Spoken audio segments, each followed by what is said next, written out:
토요일날 우리가 함께 보았던 19장 1절 말씀에서 10절 말씀에는 하나님께서 모세와 아론을 통하여 엘르아살에게 온전하고 흠이 없는 멍에를 매지 않은 붉은 암송아지를 잡게 하였습니다. 그 피를 잡고 그 피를 통하여서 깨끗하게 하여야 한다고 말씀하고 있습니다. 특별히 이렇게 붉은 암송아지를 태워서 재를 만들고 그 재로 인하여서 이제 사람들, 특별히 부정해진 사람들, 시체를 만든 사람들, 집단적으로 이렇게 부정해진 사람들을 어떻게 깨끗하게 해야 되는가를 말씀하고 있습니다. 그렇다면 오늘 본문은 신 때문에 부정해진 사람들을 깨끗하게 하여야 된다라고 말씀해 주고 있습니다. 어쩔 수 없이 시신을 수습해야 되는 사람들이 있습니다. 장막에서 또 때로는 그렇게 사람이 죽었을 때 그 부정을 하게 되었다고 보아지는데 그럼에도 불구하고 그 부정함을 입었던 사람들이 그 붉은 암송아지의 재를 이용하여 깨끗함을 받을 수 있다라고 말하고 있습니다. 실제로 이것을 시행하려고 하는 유대인들도 있는 것으로 알려져 있습니다. 그래서 붉은 암송아지를 잡아서 모든 사람들이 깨끗함을 덧입어야 된다라고 말하는 사람, 정통 유대인들도 있는 것으로 알고 있습니다. 이런 구약의 오늘 말씀을 통하여서 붉은 암송아지를 잡아 그 태운 재를 이용하여 사람들이 정결함을 덧입어야 된다라고 그렇게 말씀하고 있습니다. 물론 이렇게 하였던 그 이유는 하나님께서 부정하게 되었던 사람들, 특별히 오늘 본문의 시체를 만진 사람들, 그 사람들을 어떻게 깨끗하게 할 것인가에 대해서 구체적으로 말씀하고 있기 때문입니다. 생각을 해 보아야 될 것 같습니다.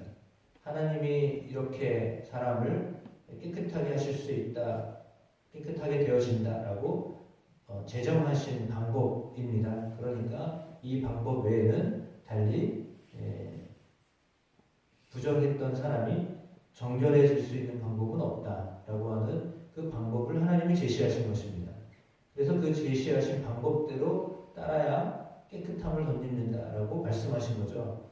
그러니까 그 방법 자체도 아주 중요한 방법이기도 하고, 그러나 그것보다 더 중요한 것은 뭐냐면 하나님이 제시하신 방법 외에는 다른 방법이 없다라고 말씀하시는 것입니다. 그러니까 하나님이 깨끗하게 하라고 하신 것이 중요한 거죠. 그러니까 가장 중요한 것은 뭐냐면 어쩔 수 없이 부정하게 된 사람도 깨끗함을 받을 수 있다라고 하는 것입니다. 시체를 만들 수밖에 없는, 당시에는 무슨 장례식장이 따로 있거나 요양원이 따로 있거나 이런 것이 아니기 때문에, 우리나라만 해도 제가 대학원 다닐 때만 해도 저희 할머니가 자택에 돌아가셨으니까 장례도 자택에서 했거든요. 그런데 이런 과정을 거칠 때 또 우리 나름대로 이렇게 결혼을 앞둔 사람들, 어떤 분들은 여기 오면 안 된다, 이런 부정을 탄다, 이런 얘기도 있잖아요. 전 잘 모르지만 그런 이야기들이 있는 것은 왜 그럽니까? 부정 타기 때문이라고 생각하는 거죠. 그러니까 죽은 사람을 가까이 하면 부정을 타게 된다. 그것은 유대인뿐만 아니라 우리나라도 그런 어떤 것이 있는 것 같았습니다. 그러면 사실은 부정한 것이 부정하지 않게 된다라고 하였을 때, 그거는 이제 어떤 방법이 있는 거죠. 오늘 말씀처럼 붉은 암송아지를 잡아서 그 재로 사람 뿌리고, 그리고 셋째 날, 일곱째 날 깨끗하게 하고, 몸을 깨끗하게 해야 되고, 이런 것들이 하나님이 제정하신 방법인데, 하나님 제정하신 방법대로 따르지 않으면 그 사람은 죄가 그대로 있다. 이렇게 보는 거잖아요. 그러니까 깨끗함을 입어야 된다라고 하는 것이 중요한 것입니다. 그러니까 당시에는 그 방법을 통해서 하나님이 깨끗함을 받아라라고 말씀하셨던 것이고, 그러면 지금도 그럼 여전히 이것이 해결해 이렇게 돼야 되느냐? 예를 들어 구약을 믿어야 된다라고 하면 지금도 어디 장례식을 가거나 우리 가족 중에 누가 돌아가시거나 하면 이렇게 해야 되느냐? 그렇게는 할 수가 없잖아요. 구약을 믿고 구약대로 해야 된다고 하면, 말씀을 믿는다고 한다면 그렇게 해야 되거든요. 붉은 암송아지를 찾기도 어렵거니와 찾았지만 그거를 이 만졌던 사람도 사실은 부정하다고 그랬거든요. 그러니까 부정하게 한 사람들을 정결하게 하는 사람도 부정하다고 그랬거든요. 그러면 그건 무슨 말이냐면 깨끗하게 하려고 하지만 깨끗하게 할 수 없는 것이 사람이라는 것입니다. 그러니까 이렇게 하지만 그렇게 하는 사람도 할 수 없이 또 그 사체를 만드는 거잖아요. 암송아지를 태워서 죽이니까 그 사람도 부정해지는 거잖아요. 정결하게 하는 사람도 부정하는 사람이 되는 거예요. 그러니까 사실은 이 말씀이 그렇게 해서 왜 이렇게 해야 되는가를 우리에게 가르쳐 주는데 그 원뜻은 무엇입니까? 우리는 깨끗하게 하고 싶지만 깨끗해질 수 없는 존재다라고 하는 것을 가르쳐 주는 거예요. 그러니까 이걸 인정하라는 거죠. 우리는 스스로 깨끗하고 싶지만 깨끗해질 수 없는 존재다. 그러나 하나님의 말씀대로 살면 그 말씀 안에서 우리는 깨끗해진다라고 하는 것입니다. 그러니까 말씀 안에 살면 깨끗해진다라고 하는 것입니다. 물론 그 말씀을 정말 문자 그대로 믿는 사람은 지금도 여전히 그렇게 해야 된다고 생각합니다. 그래서 붉은 암송아지를 잡아야 되고 그 일을 하는 사람은 어떤 사람이어야 되고, 그러면 그 일을 해야 되는 사람들은 레위인이어야 되고, 그러면 레위인이 아닌 사람은 도대체 레위인을 만나지 못하면 정결함을 받을 수 없고, 그 사람은 죄 때문에 말씀을 안 지켰기 때문에 그냥 영원히 멸망받을 수밖에 없고, 이렇게 된다면 그때 당시에 그 시대에 하나님 주셨던 말씀과 지금 시대의 우리의 상황하고는 너무 다른 거잖아요. 그래서 지금은 그 말씀의 의미를 깨닫고, 그렇다면 집단적으로 부정하게 되었을 때에도 하나님은 치유하실 수 있는 방법이 있다. 그것을 말씀해주고 있는 겁니다. 개인이 문제가 생겨서 어려움이 생길 수도 있는데 왜 그것을 자꾸 이렇게 해결해야 되느냐? 이런 과정을 통하여서 부정한 것이 얼마나 안 좋은 것인가? 부정하다는 말은 다시 말하면 죄를 지었을 때 사실 의도적인 죄가 아니잖아요. 어쩔 수 없이 사체를 만지고 전쟁터에 나갔을 때 죽은 시체들 사이를 오고 가고 해야 되는 그런 상황에 원하지 않는 일들이 일어났지만 그럼에도 불구하고 부정하게 되었다라고 보는 거잖아요. 그러니까 의도하지 않은 죄가 아니라 의도하지 않은 상황 속에 내가 빠져 있었기 때문에 그럴 수밖에 없었는데 그것 또한 부정하게 될 수 있는 것으로 보았습니다. 그만큼 죄는 상당히 중요한 것이다라고 보는 겁니다. 그러니까 원하든 원하지 않던 어떤 죄의 영향력 아래 거할 수밖에 없는 것이 인간인데, 그것을 해결하지 않으면 성소 안에 들어갈 수 없다라고 했거든요. 그건 뭐냐면 하나님을 만날 수 없다라고 말하는 겁니다. 그러니까 죄의 문제를 해결하지 않으면 하나님 옆에는 도대체 갈 수 없다. 그것이 인간이다라고 하는 것입니다. 그러니까 우리는 그렇습니다. 깨끗하게 하고 싶지만 깨끗할 수도 없는 존재예요. 나를 깨끗하게 하고 싶지만 깨끗하게 할 수 없는, 그 방법을 알 수 없는, 그 방법들을 해도 사실은 깨끗하지 않은, 그러나 기간을 정해주셨잖아요. 세 번째 날, 일곱째 날 씻어라. 그러면 일곱째 날 저녁 때는 다 정결하게 된다. 그건 하나님이 그렇게 하셨기 때문에 그런 거지. 그렇지 않으면, 이런 선언을 안 하셨으면 한 번 부정한 사람이 계속 부정하죠. 죄 지은 사람이 그 죄를 어떻게 없앱니까? 계속 죄가 있어야죠. 죄가 남죠. 어떻게 죄를 없앨 수 있습니까? 했는데 어떻게 안 했다고 말할 수 있습니까? 죄를 지었는데요. 그걸 어떻게 지웁니까? 지울 수 없죠. 근데 그냥 용서하시겠다고 하시는 겁니다. 그러니까 하나님의 의도는 뭐냐면 어떤 상황에서 죄를 지었을 때 의도하지 않는 죄가 있었더라도, 그리고 그것이 전체가 다 그런 죄 가운데 있어도 전쟁이나 전염병이나 이것으로 인하여서 사람들이 죽어가게 되면 모두가 다 부정하게 되는 거잖아요. 그러면 그럼에도 불구하고 내가 너희를 깨끗하다라고 인정하겠다 이 말씀을 하시는 거예요. 중요한 원리는 뭐냐면 내가 너희를 이런 방법을 통해서 깨끗하게 하고 싶어. 내가 너희와 계속 관계를 맺고 싶어. 너희와 너희를 멀리하고 싶지 않아. 나는 너희와 가까이 하고 싶어. 그게 하나님의 의도예요. 그러니까 하나님을 가까이 하고 하나님이 우리를 가까이 하고 싶어 하시는 의도를 알아야 돼요. 그래야 그것이 왜 우리를 회개하게 하느냐. 회개하게 하는 이유는 하나님이 우리와 교제하고 싶으셔서입니다. 네. 죄를 지으면 재판을 받으면 형량에 따라서 감옥에 가야 되잖아요. 그럼 분리를 시키는 이유가 왜입니까? 죄의 영향력 때문에 그런 거잖아요. 또 저와 같은 죄를 지을까봐 분리를 시키는 거잖아요.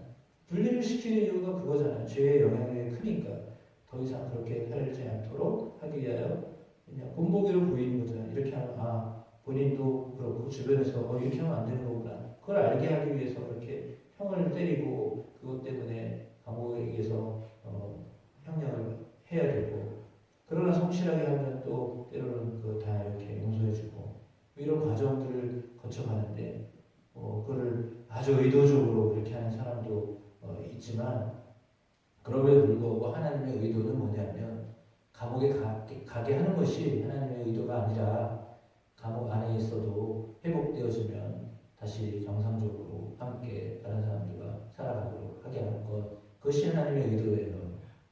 그러니까 죄를 지어서 벌을 받는 것 받게 하는 것이 의도가 아니라 벌을 받았어도 용서가 되어지고 회개하면 용서해주고 이렇게 하는 것이 하나님의 의도이지 잘못했으니까 절대까지 그 안에서 못 나오게 해야 됩니다. 이렇게 하는 것은 하나님의 의도가 아니에요.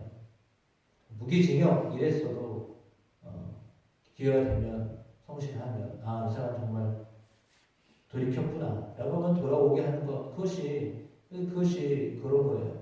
아무리 성범죄를 한 사람도 이렇게 형량이 되고 지나가면 다시 나오게 하잖아요. 근데 우리는 사실 그 이야기 들으면 그 사람이 우리 주변에 산대 그러면 이제 가까이 안 가잖아요.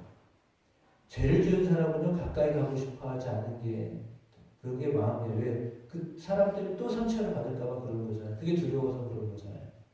그러니까 죄는 그렇게 참 영향력이 엄청나게 큰 거거든요.